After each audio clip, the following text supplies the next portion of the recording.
Dear friends, it is a special honor and it is a special privilege. And I'm doing it with humility because I really, truly feel honored that today I have an opportunity to welcome two sisters, Victoria and Irina Kravchenko from Kiev.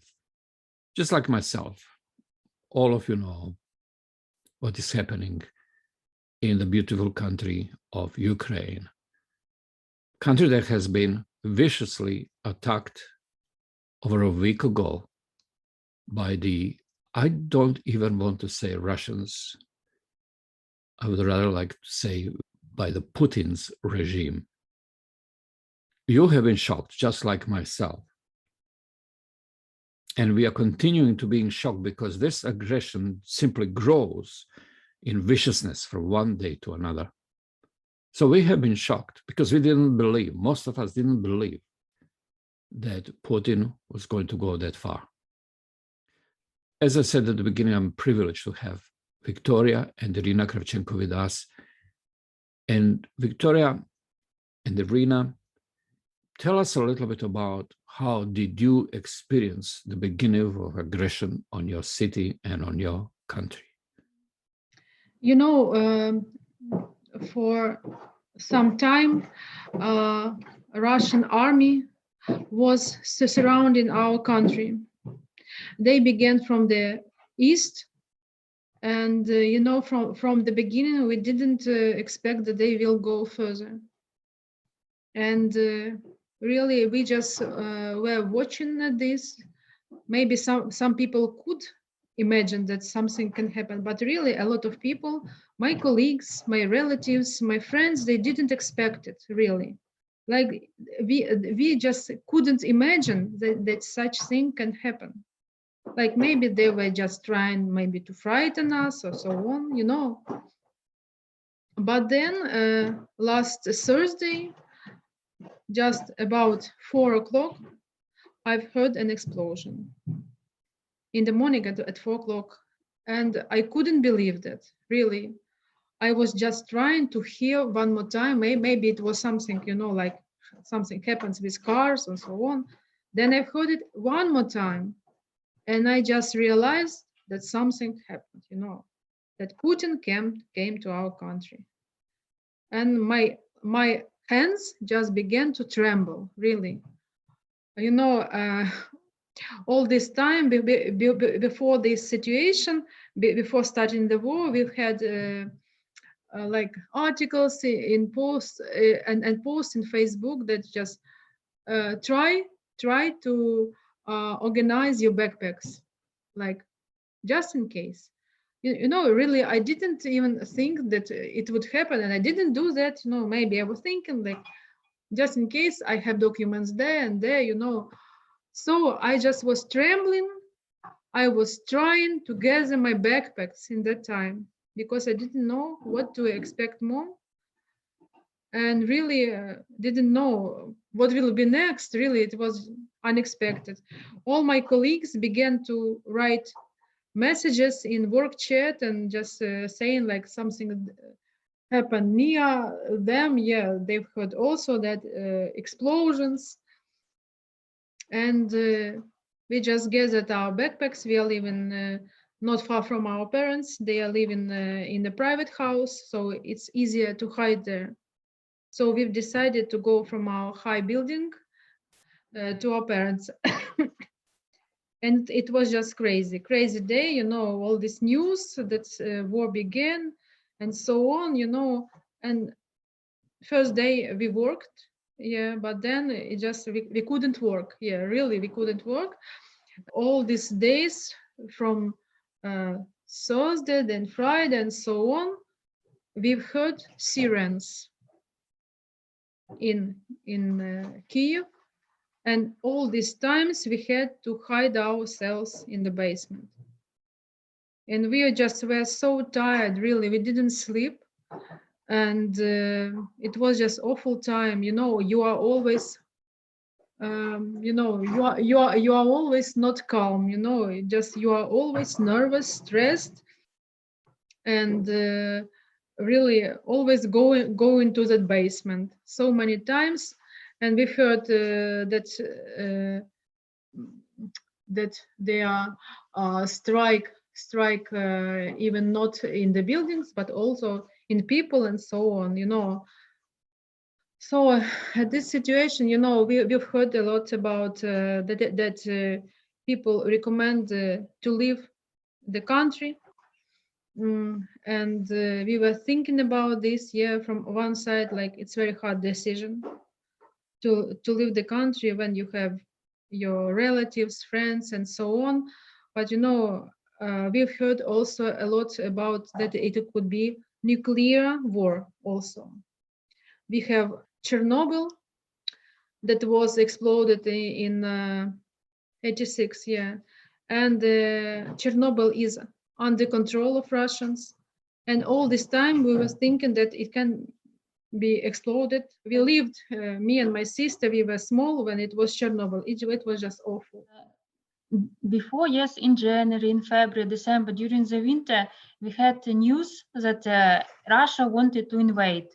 And yes, it was worrying in country. But then we had, they will invade on the 16th, they will invade on this. And people already like were prepared. Okay, like joking, where they went? Nothing. And then when it was, yes, people were in tense situation. And I already for several days wake up in the middle of the night. And I remember on Thursday, I also woke up maybe at 3 o'clock and was reading news, was there something new? And then I heard this. I couldn't believe that it's in real life, such I heard bombing. And I was, yes, also very worrying. I tried to look in the cell phone, what's going on? And there was news that near Kiev, some on military aerodrome, there are some bombing. And I ran fast because my father was going to work and said, don't go anywhere, something happened there. And he called to the colleague who lives nearby, and they say, yes, they are bombing this aerodrome. And began in hurry to prepare this backpack because we just we had it, but we never thought that it could be in real. It was something because people said, okay, they could invade, but it will be on the east, somewhere well already on the Donbass, but it was in Kyiv. And then we heard other cities, they are trying to bomb the main infrastructure, especially military points. And we started to prepare fast. And then my sister and family came, so we had food, medicine, and put everything on this basement. Yes, and from that day we started just to always intense and to prepare. If rain, we go to basement. Then yes, it was nothing. Okay, we go out. And even at night, it was horrible because we couldn't sleep. We always was like expecting something. You even want to sleep, but you couldn't. And for example, for 3 days, it maybe was for a couple of hours when we are sleeping.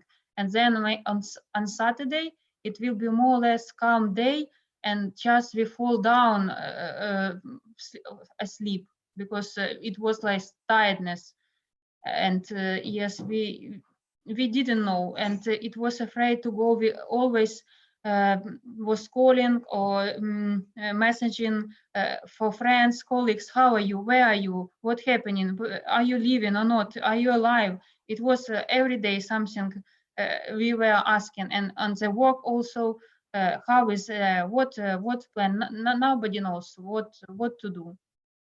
Then at Thursday, we know that many people just took car and trying to run away from Kyiv. But it was such traffic jam that people maybe for 2 or 3 days, they went this traffic jam because everybody want to escape. And then on the train, the same situation. And every day people were under risk because nobody knows where they're bombing.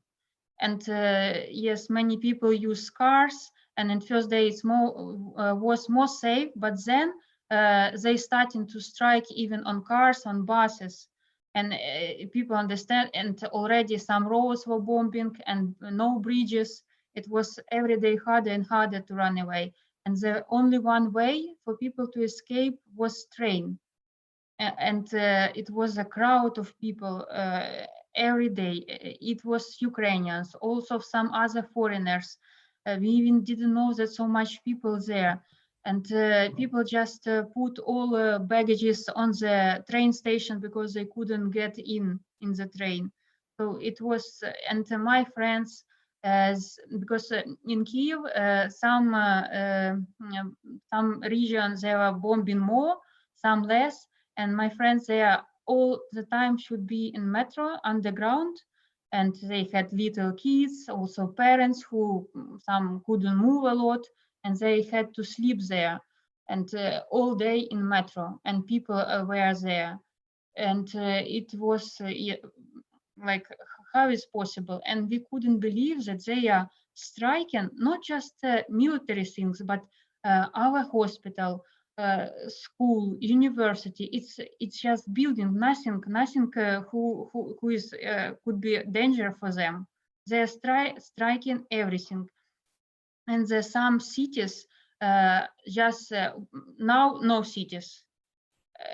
My colleagues were living in small city in Kiev, and they are trying to escape. One time they say, no, don't go away, it's dangerous, but then and again trying to escape and use some cars or friends or what. But now I see the city where they were, it's no city.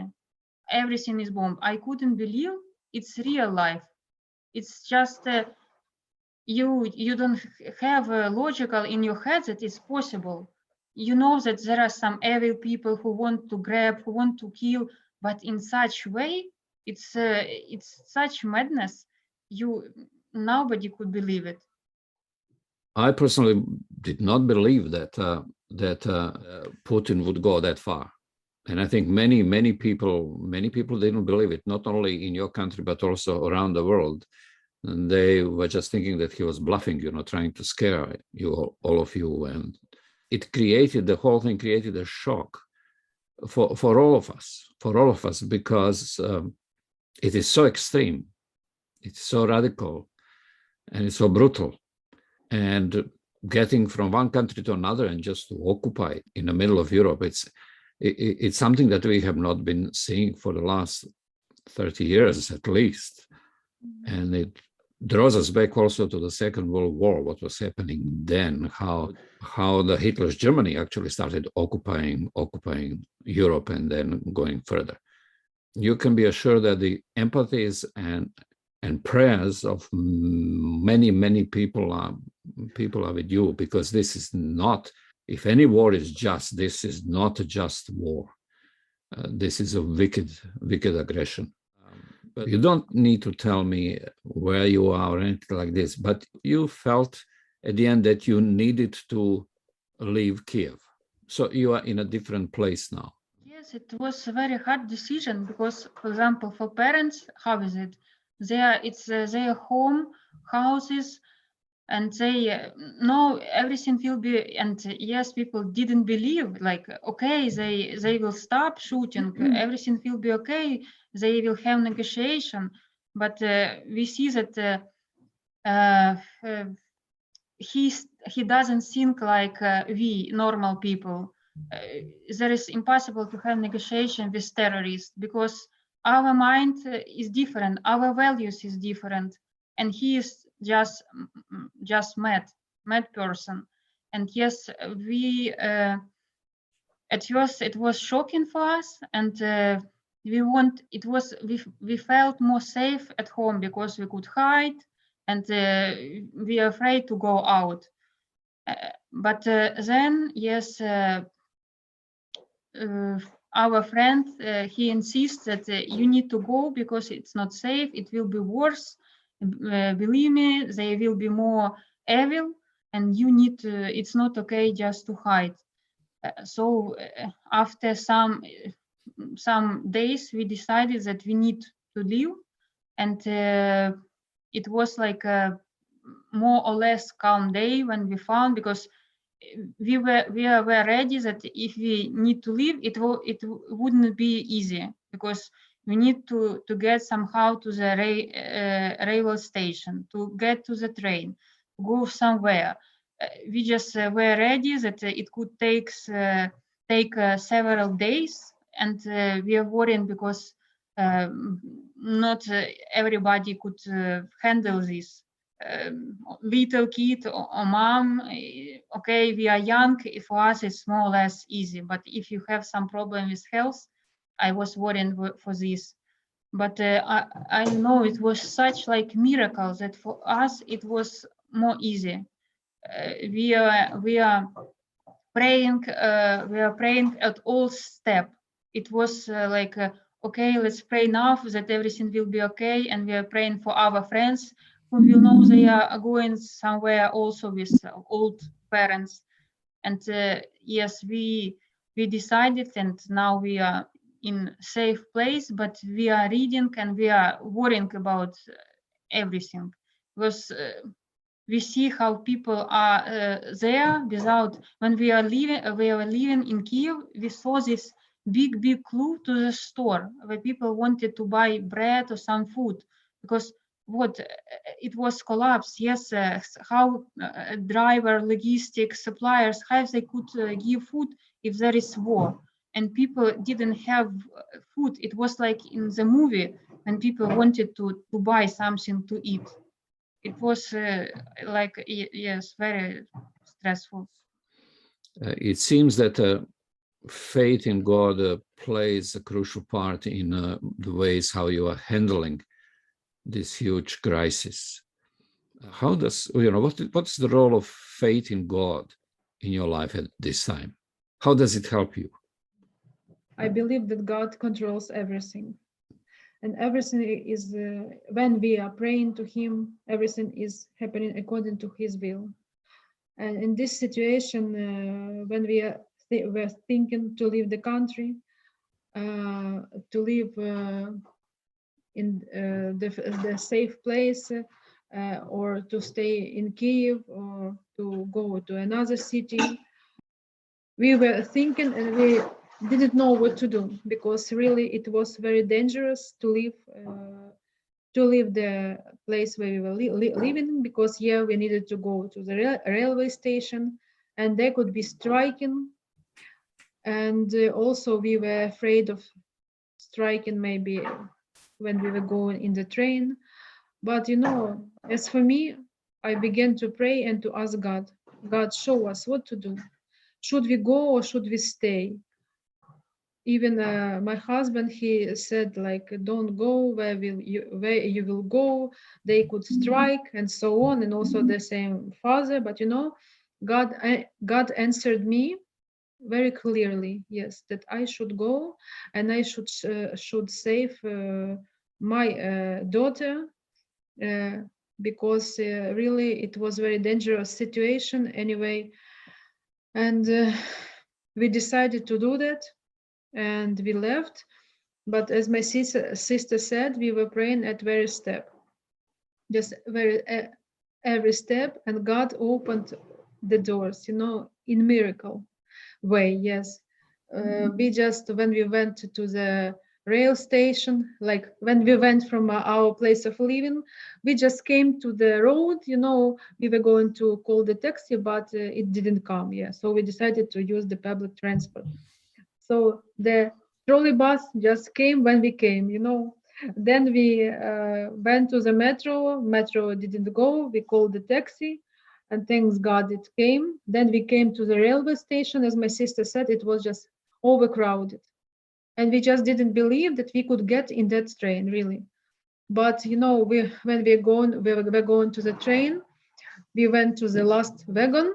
It was overcrowded. The next, and then we went to the first ones, and we could get in. Then other miracle. Also, we've heard about that people that were going also from the railway station to the also to have a night somewhere. Also, people were caring of us very much, yes, and every step. And so it was just amazing, you know, how people are helping us. So a lot of people are scaring, like how we will leave our place and so on. But the most important is our life, and the most important to save our elder people, also our children, and God will help us, and He will care at every moment. I'm very much encouraged as I'm listening to you in your testimony, because you are speaking from a real situation, where the life is under threat. I know for myself, I've been trying to get in touch through, social media with you and a few others that I know through this Ministry of the Renewing Our Minds, Rome, and EDS, now it's called EDI, Economic Diplomacy and Integrity. Because when I was watching TV, and it was night here, it was evening, it was late evening, and CNN was on, and suddenly this became the news. When the first blasts were heard in Kiev, the first thing I was thinking was about several of you that I knew through those two ministries, that I met in previous years in Croatia. And I was trying to get in touch with some of them, some of you, and I did manage to get in touch with you and another couple of people. And I've been thinking since then, when I'm sending a message and asking how are you and so on, am I intruding? Am I just asking too much? Who knows into what kind of trouble are those people right now? The last thing what they want is that someone would be messaging them with questions. Tell me, how do you feel? Do you feel intruded, or do you feel encouraged when people are trying to get in touch with you from other countries, asking you how are you and saying we are praying for you? And I have to say this, there is this sense of powerlessness, in the sense that I can't do anything. The only thing which I can do is just to say hello to you, how are you, and pray for you. How do you feel about this? I'm probably not the only one who has been messaging you and saying those things, like I'm praying for you. How do you feel? Is this an encouragement, or are we just doing too much? It's a big encouragement, yes. For example, people that I met maybe in other countries, like more than 10 years ago, they found me, yes, and they're asking, how are you? How are you? Do you need something? How can I help you? Many people. And I know people, for example, from USA that created a Facebook group, and just to help Ukrainians. And they are expecting us to say who needs something, like maybe people who have a lot of children. They are ready to help. They open their doors. Yes, for the refugees or just people who will stay for some time.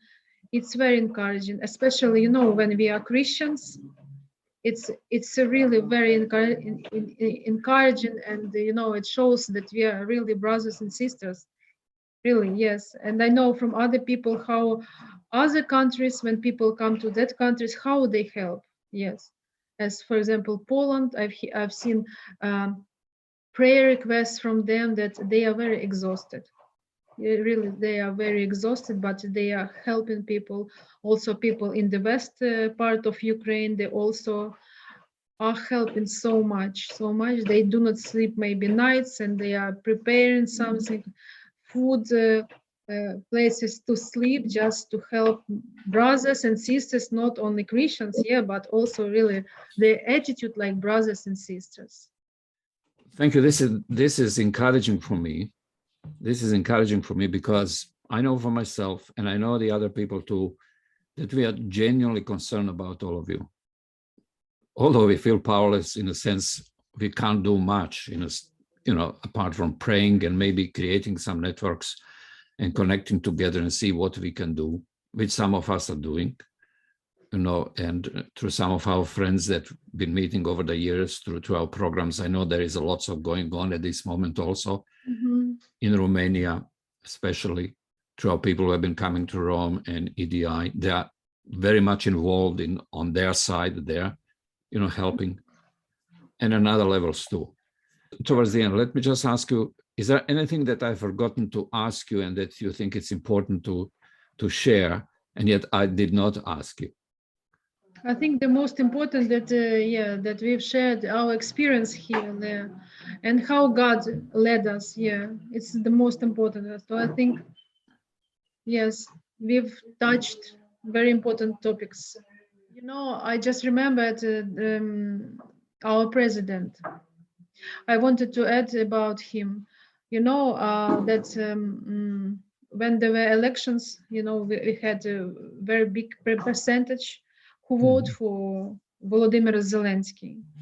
And some people maybe voted for him because they didn't want previous president, or some of them just thought, oh, what it will be like interesting. He promised a lot, and maybe they thought that it's young person, maybe he will change something. From the very beginning, we even didn't think how he will lead himself, and we are very appreciative to him how he leads himself nowadays. And it was like, I don't know how to say, it was like a very deep impression for me when USA wanted to help him to escape from Ukraine. He rejected that, and he said that I will stay in our country and I will help to protect it.